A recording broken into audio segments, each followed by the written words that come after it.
All right, it's a beautiful morning in Denver, which means actually usually it's gonna get hot later today, but not for us. We're going up to the mountains.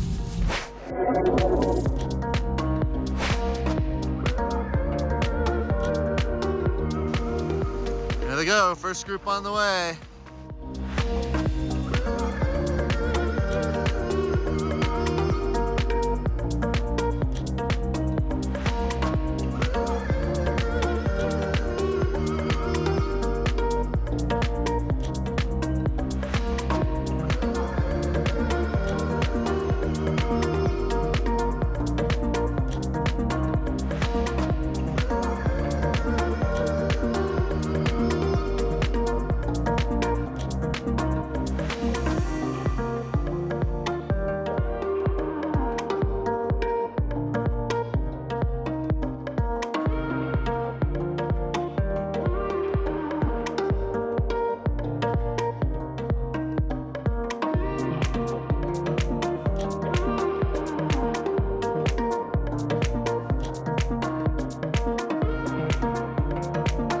Here we are at 11,600 or so feet. I want to talk a little bit about Geneva Creek. There are a couple of structures up here. This used to be a little village, which lived on for about 100 years, from 1860, which is when it was first built here.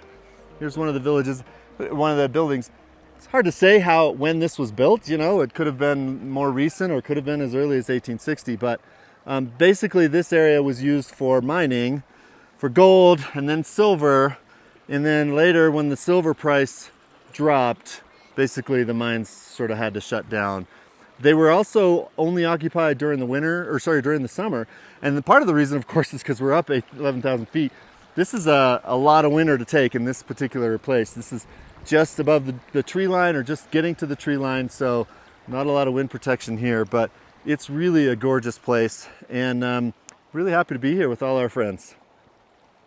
Just gonna say hi to some friends here. Hey Joel, how's it going? There. It's going great. Another good day out on the trail. Lots of fun. Awesome. As always. Yeah. You know, we were commenting that a lot of those technical spots, if you were in a clutched vehicle, it'd be pretty tough to maintain just the right amount of speed. But there's something about the R1S and the way it's geared, it just like walks. Yeah, it just walks up, and I think that with one pedal drive, I feel a lot safer in it, because I know that I only have to worry about one thing to vector myself up the hill.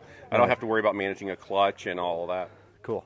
All right, Ryan, just wanted to get a little debrief now that we're at the top. I guess we still have half the way to go, but. Yeah, I mean, we're at the top of the mountain and stuff, so, you know, we've had 2 suspension issues. You know, one, my truck disabled down at the trailhead, and then we have a dampener that's failed on Joel's truck. But at the end of the day, everyone's having fun. There are a few people I talked to that said this is not only their first drive off-road in a Rivian, but their first drive off-road totally. Yeah. Which says something, because the Rivian provides this opportunity. It's I don't want to say easy enough, but it's user-friendly enough to really take on some challenging trails without having to but that's the be big super reason technical. why we're, setting up the Rivian clubs, is to make sure, we know a lot of the Rivian owners have not gone off-road before, and we want to create kind of a safe, community where they can, learn at their own pace, with being able to actually understand what their vehicles can actually do.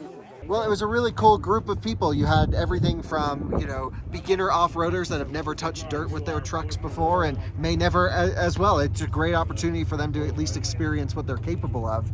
But then also you have extreme hardcore off-roaders sharing tips and tricks, and of course begging for a 4-motor locking differential system, and sharing stories from out on the trail. And that's what it's all about. And off-roading and overlanding, in my eyes, isn't really about how hardcore the trail is. It's going to hang out with your friends, talk about your vehicles, and see beautiful places. And that's what we were able to do today. This is Jen and Danny. Jen on the left, Danny on the right.